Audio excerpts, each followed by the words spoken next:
Fátima Guadalupe Rodríguez Arqueta y estoy encargada de desarrollar el objetivo número 5 titulado Definir potencial redox y explicar con base en esto la organización de los componentes de la cadena respiratoria. Vamos a comenzar definiendo el potencial redox. El potencial redox es una medida de la afinidad de un transportador de electrones por electrones, que se expresa en milivoltios.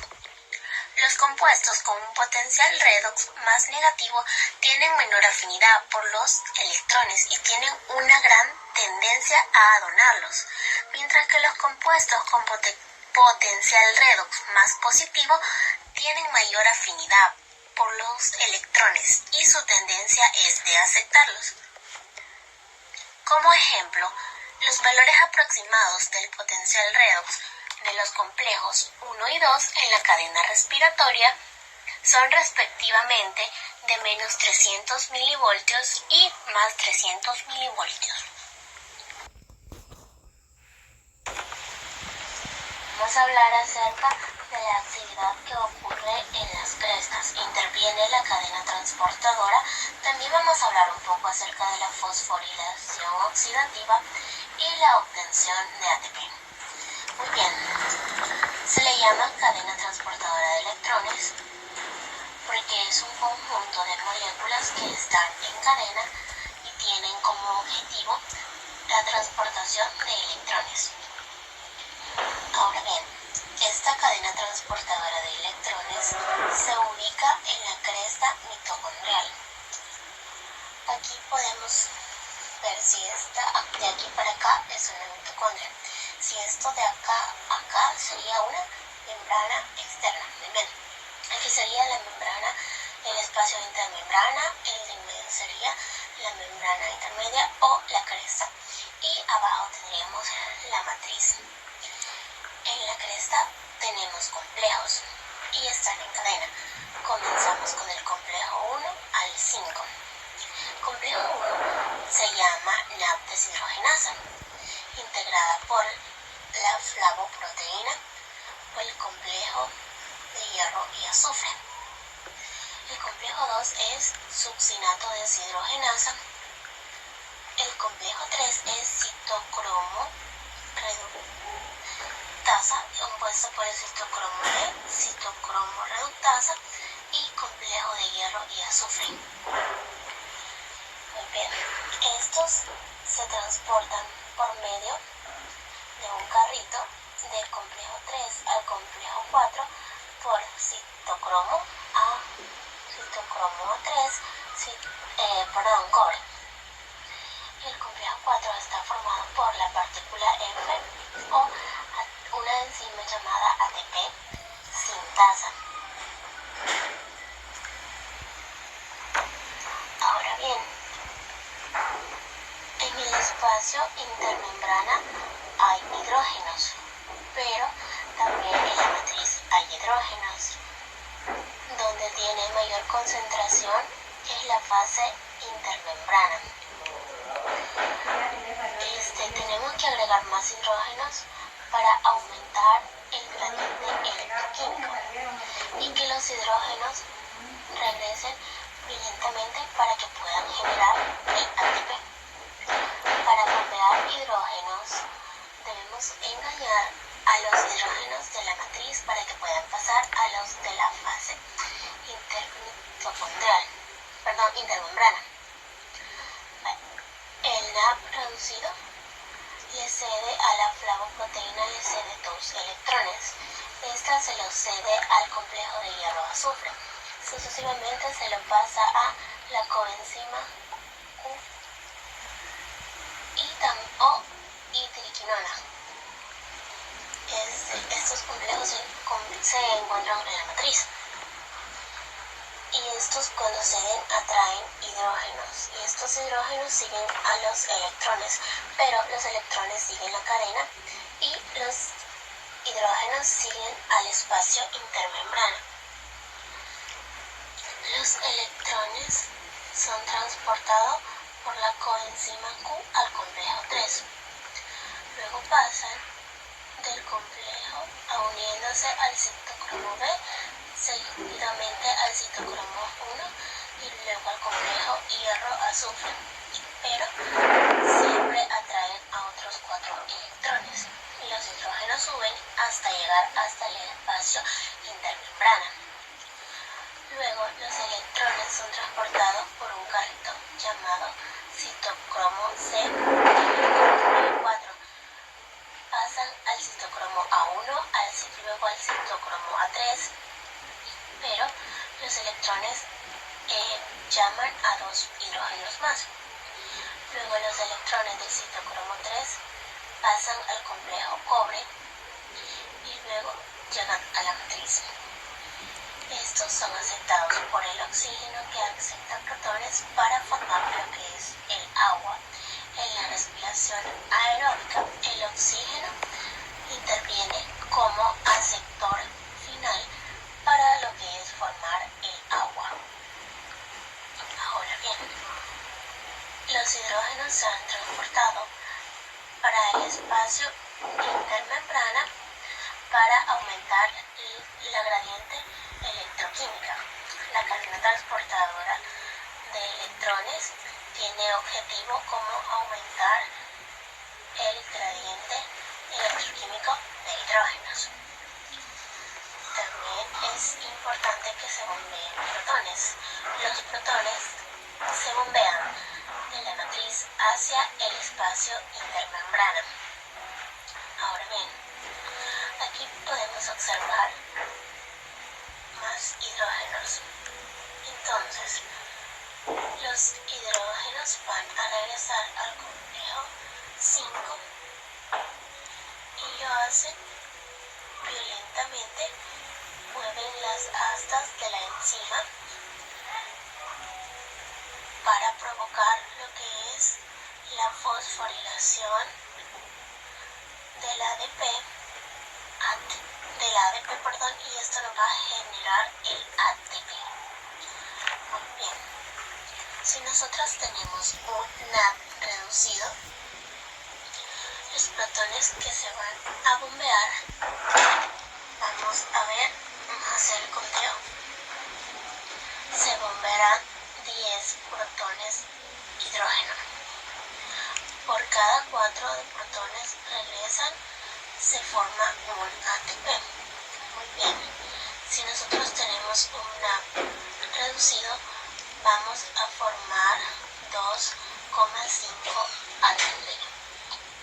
Muy bien, aquí nos hace falta hablar acerca del complejo 2, succinato deshidrogenasa, y está formado por la enzima succinato. Aquí también tenemos complejo hierro-azufre. Aquí también interviene el FAT. El FAT da sus electrones al complejo 2 y estos pasan al complejo hierro-azufre y estos pasan a la coenzima Q y sucesivamente se incorporan a la cadena de electrones antes mencionada. A partir de los electrones dejados por el Fa, la cantidad de electrones que se bombean son 4. Un Fa permite que se bombeen 6 protones. Muy bien. Cada Fa está transportando 6 protones, Entonces, un FAT va a ser igual a 6 protones, porque esos son los que transporta durante su proceso y nos forman un ATP. Un FAT reducido nos produce exactamente 1,5 ATP. Muy bien, aquí un dato curioso. Siempre nos han dicho que es una reducido es igual a 3 ATP. Entonces, eso es un dato no real. ¿Por qué? Porque en realidad ATP, lo que se aproxima a 3 ATP. Al igual que el FAT reducido, nos produce 1,5 ATP y lo aproximamos a 2 ATP. Entonces, en el complejo 5 se obtiene ATP y a esto se le conoce como un nombre característico, que es la fosforilación oxidativa, ya que la concentración de hidrógeno en la fase intermembrana va a bajar hacia la matriz de manera violenta y que nos va a producir ATP. Muy bien, espero que me haya comprendido. Bien, tengan todos muy buenos días, buenas tardes, buenas noches, doctora, compañeros. Mi nombre es Melvin Marcelino Rodríguez Reyes y en esta ocasión les hablaré acerca del objetivo número 6.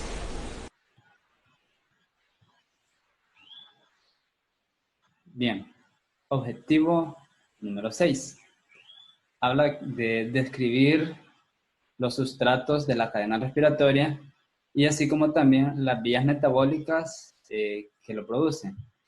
Sabemos de que la cadena respiratoria está formada por una serie de reacciones acopladas entre sí en los electrones de desechos provenientes de las moléculas de los alimentos que han sido degradados y oxidadas mediante los procesos metabólicos. Ahora, con respecto a esto de los procesos metabólicos, estos son diferidos de oxígeno provenientes de la respiración para lo que es su repulsión del organismo. Por este último, él se define como aerobio. Ahora bien, sabemos que la fosforilización oxidativa está, al ser formada, utiliza energía liberada. Entonces, ¿verdad? Proseguir. Algunas células que contienen su energía de ATP a partir de la fermentación, degradando la glucosa en ausencia de lo que es del oxígeno. Ahora bien, con respecto a la cadena respiratoria, está formada por 3 elementos, pero hoy en este caso solo nos centraremos en lo que es en el primero, que está compuesto por complejos principales, primeros, sustratos liberados, y que sabemos que a pesar de que casi toda la energía proveniente de la oxidación de sustratos energéticos son lo que son las carbohidratos, grasas, aminoácidos, y en fin, todo esto, ¿verdad? Con respecto a las grasas. Ahora, y estas podemos ver que son liberados de lo que es de una mitocondria como equivalentes reductores y también se transfieren mediante un proceso llamado transporte de electrones. Ahora bien, esto es con respecto a la cadena respiratoria. Ahora vamos a ir a hablar acerca de lo que es las vías metabólicas que lo producen. Y cuando hablamos acerca de estas vías metabólicas, estamos haciendo referencia a lo que es al ciclo de Krebs. El ciclo de Krebs, podemos ver de que está muy relacionado a esto. Pero también es muy importante saber de que la mayoría de las células eucariotas tienen un gran número de bacterias que viven en estados anaeróbicos. Ahora, también estos están que contienen óxido y sus combustibles. Muy bien, ahora dentro del ciclo de Krebs, llamarlo así, ¿verdad? Dentro de este sistema hay unos componentes, ¿verdad? Que como podemos ver ahí, la diapositiva es el componente Q y el componente C. Estos son móviles de las cadenas respiratorias, ¿verdad? Ahora, con respecto al componente Q, este transporta elementos complejos de electrones desde el 1, 2 y 3. Y este es en relación al del Q. Ahora con el componente C, transporta los electrones de igual manera, pero esto debe ser desde el complejo, desde el 3, el 4, ¿verdad? Bien, esta ha sido mi participación. Gracias.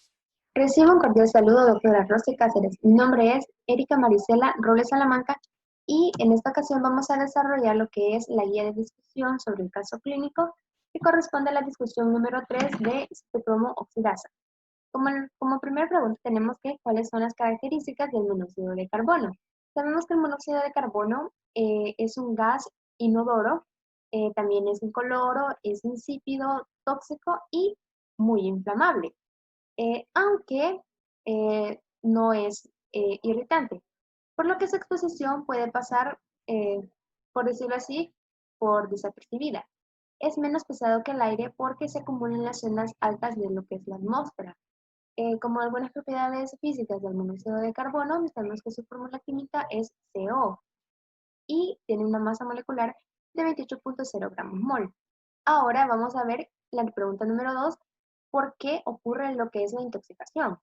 Bueno, sabemos que la intoxicación ocurre por exposición a monóxido de carbono, pero en porcentajes más altos. Esto, al ser inhalado, es decir, el monóxido de carbono, se difunde rápidamente a través de las membranas alveolares para combinarse con las hemoproteínas que están localizadas en la sangre, es decir, en la hemoglobina y lo que es el citocromo C oxidasa, que afecta lo que es el transporte de oxígeno y la función mitocondrial. Ahora, como pregunta número 3, tenemos que cuáles son las fuentes exógenas de producción de CO. Bueno, cuando la materia orgánica e inorgánica que contiene los átomos de carbono se quema en lo que es una presencia suficiente de lo que es el oxígeno, se genera lo que es el dióxido de carbono, que con su fórmula CO2 y agua. Ahora, cuando la combustión tiene lugar, es decir, en condiciones que son eh, pobres o bajas en oxígeno, se denomina lo que es la combustión incompleta. Y el producto final es el CO, es decir, el monóxido de carbono en lugar del dióxido de carbono. Ahora, el monóxido de carbono se genera por lo que acabamos de hablar de la combustión incompleta. Esto podemos decirlo de cualquier materia carbonada. Ahora, lo que sucede con las estufas, es decir, también los braseros de leña o ya sean de carbón, y también las chimeneas, los hornillos, y quizás más que todos las calderas de calefacción y lo que son de agua caliente, que están instaladas en alguna casa. Ahora, así como los motores de explosión de los vehículos, existen otras posibilidades, es decir, otras fuentes de intoxicación por lo que es el monóxido de carbono, que son como el humo de los incendios. Sabemos que el humo de los incendios es muy rico en lo que es el monóxido de carbono. Y también existen otros gases más peligrosos o que son un poco más propios del monóxido de carbono, como lo es el cianuro. Y lo que es una fuente industrial a través del cloruro de metileno o diclorometano, que es un disolvente intermediario de síntesis química. Ahora, y sabemos que también es desengrasante, que también se absorbe por lo que es la vía respiratoria. Ahora, su inhalación genera lo que son pocos efectos irritantes broncopulmonares, pero se metaboliza en lo que es el hígado el monóxido de carbono. De modo que estos intoxicados pueden llegar a tener valores lo que son muy altos, es decir, de carbono hemoglobina, y antiguamente se llamaba lo que era la gas ciudad, contenía entre un 5 y un 10% de monóxido de carbono, pero desde hace años dejó de distribuirse. Ahora, tenemos la pregunta número 4 que dice que ¿qué porcentaje de CO producimos? Es decir, en una fuente endógena. Bueno, sabemos que el cuerpo humano produce pequeñas cantidades de monóxido de carbono de una forma continua, como uno de los productos finales del catabolismo de la hemoglobina y de otros grupos hemo. Ahora, de esta forma, es normal que un individuo sano exista una saturación de carboxihemoglobina de, digamos, un promedio de 0.4 a 0.7%. Ahora, en lo que es una situación de anemia hemolítica, aumenta lo que es la producción endógena de lo que es el monóxido de carbono, llegando a lo que es una saturación de lo que es el carboxihemoglobina de un promedio de 4 al 6%. Ahora, sin embargo, podemos decir que es raro que el producto, que la producción endógena pueda provocar lo que son síntomas de intoxicación en lo que es un sujeto normal. Ahora vamos a ver la pregunta número 5, que es los mecanismos por los que el CO, induce lo que es la toxicidad. Ahora, sabemos que el monóxido de carbono es absorbido por lo que son los pulmones mediante el proceso de la respiración. Ahora, este pasa a la sangre por medio de lo que es la hemoglobina. La toxicidad varía según el tiempo en el que se ha estado expuesto y también depende de la concentración en la cual ha sido inhalada. Ahora, la hemoglobina es una molécula eh, tetramérica de residuos de lo que son aminoácidos. Ahora, cada unidad está unida a un grupo prostético, es decir, grupos hemo. La hemoglobina toma lo que es del pulmón el oxígeno, ya medida de lo que es en la sangre que circula la molécula de oxígeno, que liberan los tejidos que lo requieren. Ahora, sin embargo, el monóxido de carbono tiene una afinidad de 200 a 300 veces mayor de lo que es la hemoglobina que el oxígeno. Ahora formando así lo que es el carboxihemoglobina. Ahora, se produce lo que es hipoxia o isquema tisular debido a lo que es eh, la falta de oxígeno en los tejidos, ya que la hemoglobina no transporta lo que es el oxígeno.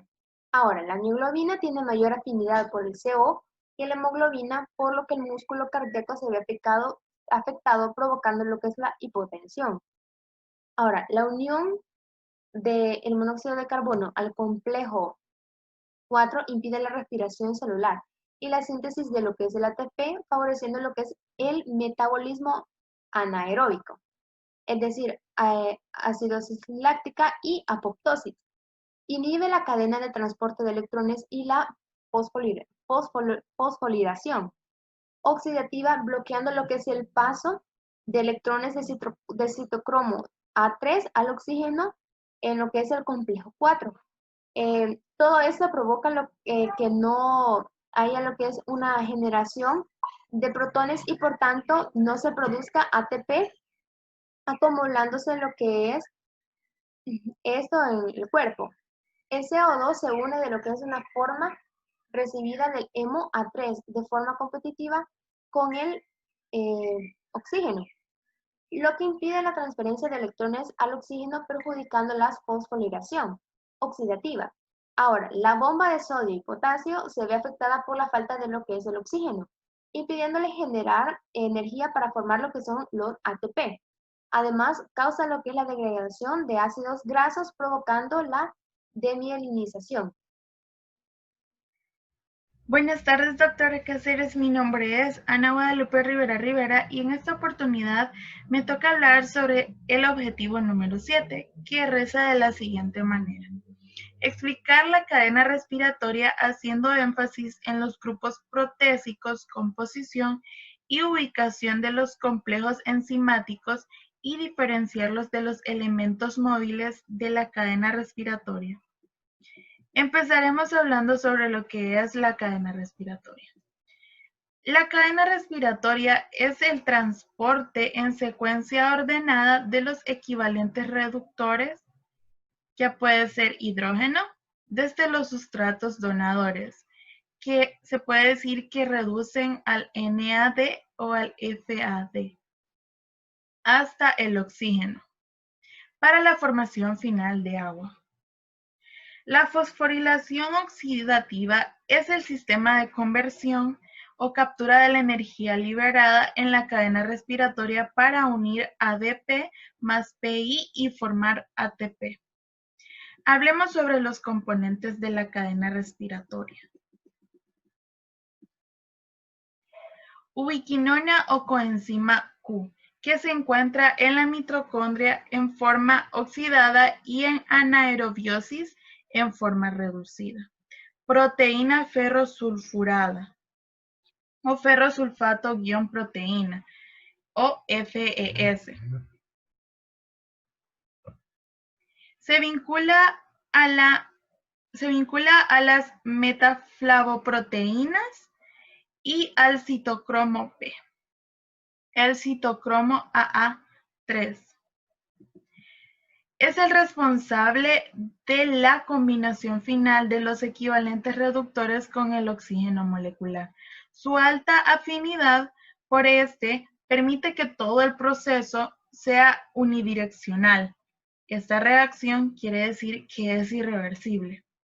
Citocromo B y C, que estos se presentan en complejos proteína lipídico en la cadena respiratoria. El complejo 1, que puede ser NADH o ubiquinona óxido reductasa, o también NADH, FMN y FES. Está el complejo 2, que es el succinato o succinato óxido reductasa, FAD o FES. El complejo 3, que es ubiquinol ferricitocromo con óxido reductasa. Puede ser el citocromo B, FES o citocromo C1.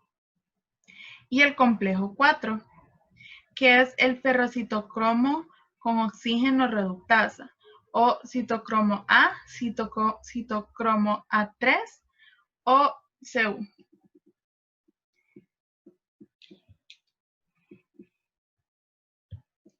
Voy a explicar un poco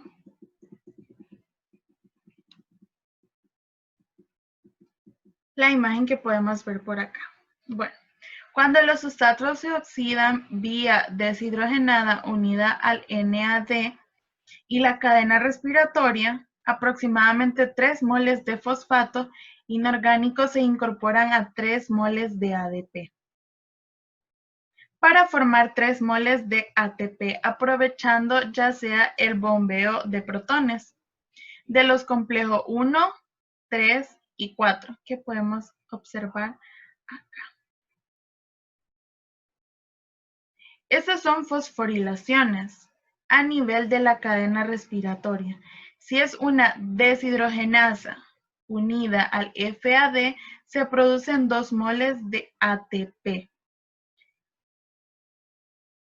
aprovechando también el bombeo de protones, solo de los complejos 3 y 4. Esto es lo que sucede en el ciclo de ácido cítrico, donde se convierte succinil-CoA en succinato.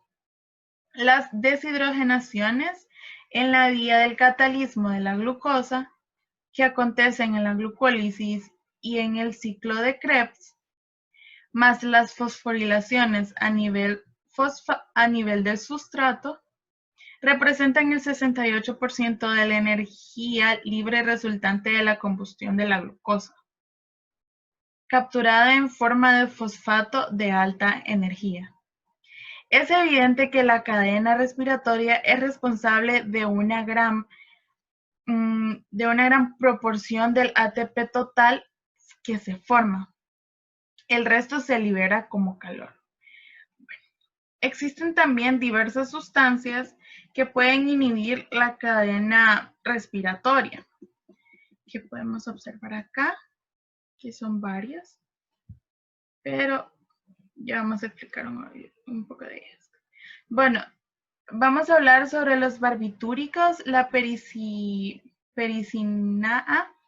y la insecticida rotenona. Bueno, esto en sí son inhibidores de la cadena respiratoria, pero que impiden la transferencia de FES a la coenzima Q.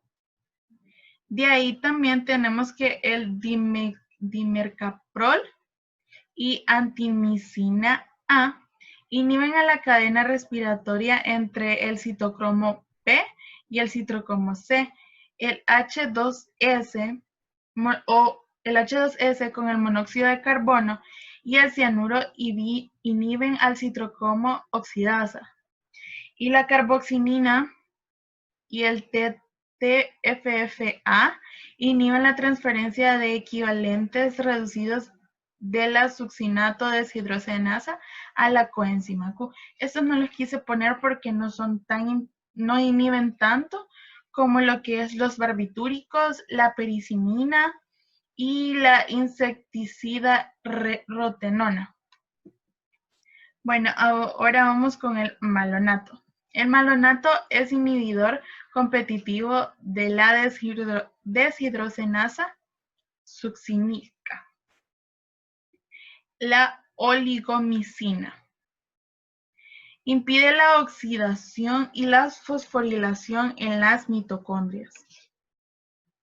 Los desacopladores de la fosforilación oxidativa, que podemos mencionar entre ellos el dinitrofenol, que es un desacoplador porque se da la oxidación pero no la fosforilación. También funcionan como desacopladores el dinitrocresol, pentaclorofenol y la clorocarbonilcianuro, la fenilhidrazona o también conocida como CCP. Y tenemos como el último complemento que serían los inhibidores de la fosforilación oxidativa. Que esto quiere decir que el atractisólido inhibe a la fosforilación oxidativa. Esto ha sido todo de mi parte. Espero se encuentre bien. Gracias.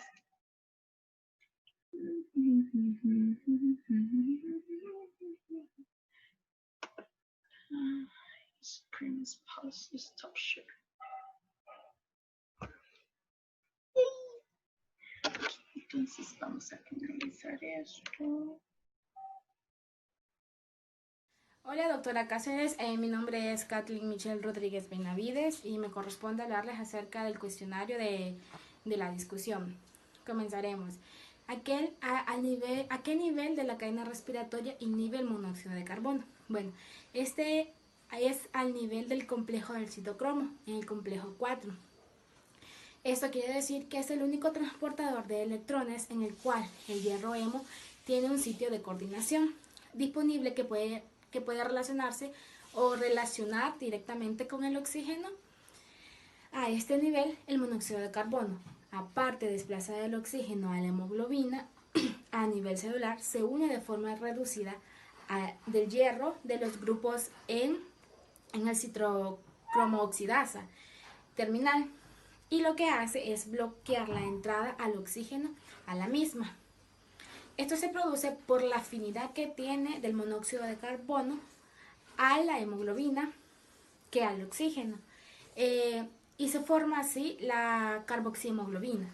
Entonces, y como consecuencia esto trae de que no se puede captar o que no puede captar al oxígeno, ya que en el enlace del monóxido de carbono HB es irreversible el resultado y es una menor cesión de oxígeno hacia los tejidos. Continuaremos con la siguiente pregunta, que es: describe el cuadro clínico de intoxicación por monóxido de carbono. Es de suma importancia saber que su sintomatología es muy compleja, por lo que se le ha denominado el gran simulador, ya que ninguno de sus síntomas es específico, siendo el sistema nervioso central el más afectado y seguido por el corazón. Bueno, su trascendencia dependerá del ambiente en que la persona se desenvuelve. Además, el tiempo de exposición, ventilación, antecedentes de enfermedad cardíaca y la edad. Sus síntomas más tempranos son la cefalea, pulsátil y el vértigo. Y algunos signos pueden ser la piel pálida y el cian. Bueno, entre los síntomas leves tenemos las cefaleas, las náuseas, el vómito y el vértigo. Entre sus síntomas moderados está la taquicardia, el dolor pericordial, está la dificultad para pensar, está el déficit cognitivo, la visión borrosa, el decrecimiento y la atraxia. Entre los síntomas más severos se encuentra un dolor precordial, palpitaciones, se encuentra confusión, también convulsiones, arritmia y por último un infarto. La siguiente pregunta dice de la siguiente manera: ¿a qué se le llama síndrome neurológico tardío? Bueno, este síndrome afecta principalmente al sistema nervioso central, el cual se manifiesta entre los 2 días a los 28 días, luego de una intoxicación por monóxido de carbono. Antes de las manifestaciones del síndrome, la persona intoxicada parece estar normal, para luego presentar múltiples afecciones como neuropatías periféricas, como la debilidad, el entumecimiento y un dolor generalmente en las manos, los pies, ocasionado por un daño neurológico. Bueno, dolores de cabeza, trastorno de la visión, incontinencia de esfínteres, pérdida del control de las evaluaciones que causa que pasen heces de manera inesperada. Además, apraxia, disatria, alteraciones de la personalidad, de la conducta, alteraciones de la memoria. La siguiente pregunta es: ¿cómo se realiza el diagnóstico? Bueno, se realiza por medio de un examen de medición de carboxihemoglobina, ya sea en sangre venosa o en sangre arterial. Los valores normales de la carboxihemoglobina son de 0 a 2.5 en personas no fumadoras. En cambio, en las personas fumadoras es de 4 a 9%. Bueno, cuando sobrepasa o cuando hay un rango de 10 a 20%, aparecen los síntomas de intoxicación y de intoxicación por monóxido de carbono. Bueno, con un valor de 30% a 80%, esto quiere decir que la intoxicación ya es mortal. Y esto por lo que esta enfermedad no indica la posibilidad de padecer un síndrome neurológico tardío. Muchas gracias. Hola a todos, mi nombre es Cristian Rocha y yo daré seguimiento a la resolución de la guía de discusión. Continuando con la pregunta número 10, que nos relata: con respecto al tratamiento, explique el mecanismo de la desintoxicación con oxígeno al 100% y las indicaciones de la utilización de la cámara hiperbárica. Bueno, el tratamiento principal de la intoxicación de monóxido de carbono, es el oxígeno al 100%, administrado de forma inmediata. Es preferible en el lugar del suceso y con el individuo retirado de la proximidad de la fuente. El oxígeno respirado bajo presión produce efectos fisiológicos significativos que pueden generar fenómenos tóxicos si la administración de oxígeno se realiza indiscriminadamente. La dosis no tóxica y la terapéuticamente eficiente se han establecido experimentalmente y son base para los protocolos de atención de pacientes. La oxigenoterapia hiperbárica, o el oxígeno al 100%, es un tratamiento de la intoxicación por monóxido de carbono, preferente porque es la única forma de conseguir una eliminación rápida del gas. La cantidad de oxígeno en la sangre se satura en el área dañada que destruye, así como en los tejidos adyacentes. Esto estimula a los tejidos a revascularizarse, y así reparar el daño en los pequeños vasos sanguíneos o generar nuevos. La cámara hiperbárica tiene indicaciones específicas y no debe utilizarse de rutina en todos los pacientes. Debe ser cuidadosamente balanceada su indicación debido a los efectos secundarios.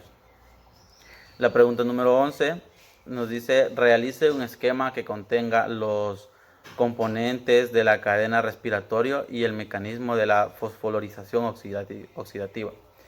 Bueno, podemos ver la imagen y podemos afirmar que su principal función es el transporte coordinado de protones y electrones para producir energía en forma de ATP a partir de ADP y fosfato inorgánico. El transporte de electrones genera energía que es utilizada para transportar protones de la matriz mitocondrial al espacio intermembrana situado entre la membrana mitocondriales externa e interna. Este proceso genera un gradiente electroquímico de protones que es utilizado por el complejo B, ATP sintasas, para generar ATP a medida que los protones influyen de nuevo desde el espacio intermembrana a la matriz mitocondrial.